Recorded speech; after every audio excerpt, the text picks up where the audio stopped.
Welcome, my friends. Silouan here. Great to be with you. If you've taken my class before, I try to make this pretty clear when I'm doing trainings, but I find that something that gets confused a lot. And recently I just read an article that put it in a very understandable way. And that is the difference between PTSD and moral injury. And that a lot of times I find people that have had trauma, maybe they've been diagnosed with PTSD, maybe they've kind of self-diagnosed, that sometimes a lot of the symptoms, a lot of the ways they're feeling are more moral injury than it is PTSD. Now, a way to think about it is this. PTSD is sort of how we respond to the world. So we experience something traumatic, and our response to it, if it develops in a negative or unhealthy way, that can become PTSD. And for instance, it would be like your prototypical, I'm in Iraq, car bomb goes off in a market, I come home to the United States, I'm at an outdoor setting with a whole bunch of people, it makes me uneasy. The world, okay, is causing me to respond to it. And as much as I can logically go, hey, this is not Iraq, there's probably not a bomb here, I can't help it. You know, the world is interacting with my nervous system, really, is what it comes down to. And, you know, I can be feeling a million different ways. Fright, flight, fright, you name it, okay? It may be I'm a little kid and, you know, my dad abused me. Now I don't trust men. Now I don't trust people older than me. Maybe I was betrayed by somebody that I loved. Now I don't trust people. Okay, but it's basically something outside of us happened, traumatized us, and now it impacts how we deal with that outside world. A moral injury, well, the first one is internal also, is much more internal. Moral injury is kind of how we view ourselves. You know, we have done something, we have experienced something that makes us hard on ourselves, makes us judge ourselves, you know, and it may even be a reaction to the trauma. That happens a lot. You know, it might be, I'm abused at home. Okay, so now I react to the world a certain way, and the way I respond to that is I start cutting myself. And as I start cutting myself, I feel like I'm not worth anything. I feel like that's the only way to get rid of the pain. I feel the stigma from being someone who cuts themselves. And now all of a sudden I'm looking internally and I'm thinking, you're worthless. You're not any good. And then once that gets ingrained in your brain, okay, that is a moral injury. Now, what can make this so difficult is if you're kind of doing both, you know, you've been traumatized in some way, whether it was, you know, as a child, in war, in a relationship, a million ways to be traumatized. And then your response to it, okay, maybe is something that injured you morally. You kind of got two paths you got to go down. Like one, you really do got to retrain your brain, your nervous system to cognitively, in an accurate way, respond to the world because you're not. At the same time, you got to learn to forgive yourself. You got to learn self-worth. You got to learn to love yourself. And because the two are often related to each other, the one can trigger the other, which can make it really hard to make progress. Now, I've spoken a lot about Viktor Frankl. This is why I think his advice is so powerful. You know, remember Viktor Frankl, psychiatrist before World War II. His wife died in the death camp, his brother, his mother. He was in a barracks where 20 people a day were dying. He developed this form of therapy called logotherapy. And what he would say, to simplify a whole bunch of things he said, was that oftentimes the best way to find meaning in our life, which begins to heal the moral injury, is to help somebody else. Because what can be difficult is a lot of times when we have moral injury, we don't really feel like we deserve to make a change. You know, you may not have the motivation to do anything about the predicament that you're in because you almost feel like you deserve it. I just heard this recently from a man. And you could tell by the way he described his hopelessness, his lack of motivation, that because of failures that he'd had in his life, because of things that he hadn't followed through with, because of things he had done that he wasn't willing to share, there was almost a sense of like, I don't have hope because I don't deserve hope. Now, when you're in that kind of mindset, it is hard to talk somebody into taking steps forward. It's hard. It's hard to get them to work on themselves. It's hard to get them to be goal-oriented. But what I have found is sort of the last thing to go.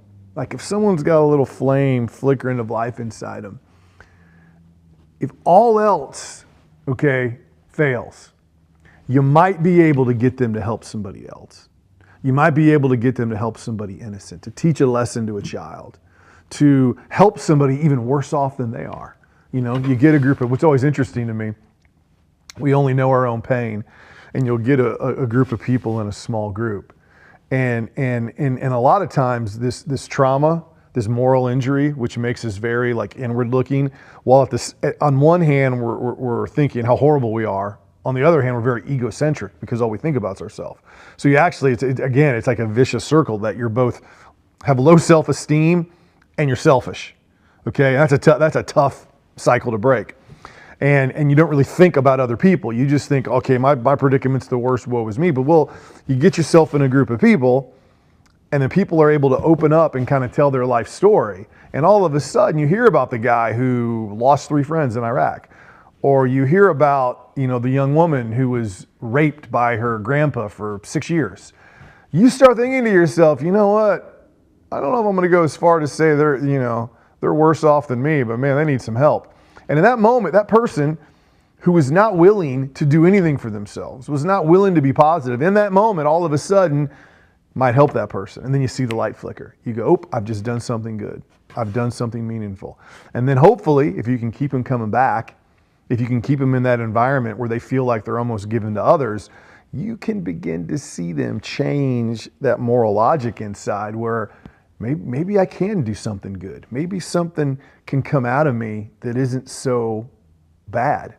And it is why Dr. Frankl's advice that the easiest way to find meaning in life is to help another is so powerful, because it doesn't matter what your predicament is. It doesn't matter how much money you have, where you live, what's happened to you.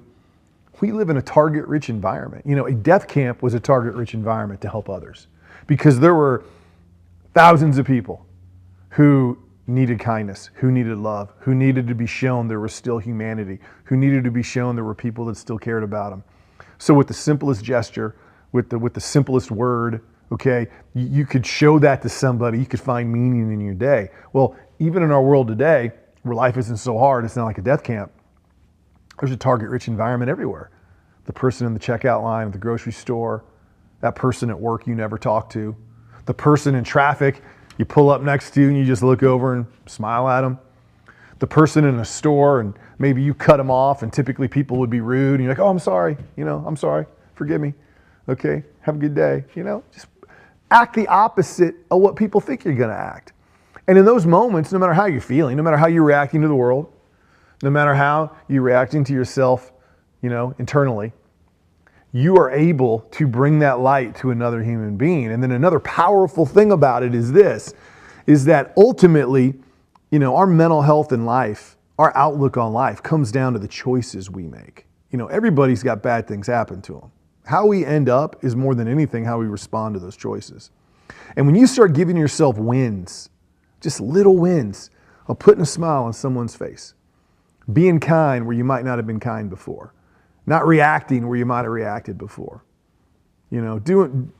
buying someone's coffee in the line at Starbucks. It's amazing how many times I've traveled and someone's come back and said, someone bought me a coffee in Starbucks. And, at Starbucks, a $7 cup of coffee probably, but still, it's not a huge amount of money. And an hour later, someone's telling people about it because it's so unusual in our world today. Facing trauma can be hard, It can make us hypervigilant. It can make us scared. It can make us lonely. It can make us isolated, hypervigilant, It can make us view all the situations we're in through the lens of what happened to us. Moral injury, doing things that we're ashamed of, being part of things we're embarrassed about, reacting to things that happen to us in a way that we feel like we let ourselves down. That can make us turn inward. It can make us feel depressed. It can make us feel sad. It can make us feel like we got no moves. I'm hopeless. I got no moves. I got no control. There's nothing I can do. If you're ever feeling that way, remember, the only move you got to make to begin to climb out of whatever that darkness is that you're in is to help somebody else. Just look around you today. I challenge you. Go through your day today and just look at people and make it about them and look at their faces and look at how they're interacting and look at how they're talking and look at all their body language. And I dare you to go through the day and say you couldn't find anybody that could have used a kind word, that could have used a helping hand, that could have used a hug, whatever it may be. I dare you. Now you go through your day, you don't find anybody, feel free to come on here and leave a comment. I couldn't find anybody. Shoot me an email, but you probably won't. If I do hear from you, it's probably going to be to tell me a story of somebody that you unexpectedly helped put a smile on their face, and you realize no matter what you're facing, no matter what you're suffering, you always have an opportunity to bring light to somebody else. I'm Silouan. Hope you got a great Christmas, great New Year's coming up. Make sure you check back in, share this with your friends. I'm out. Peace.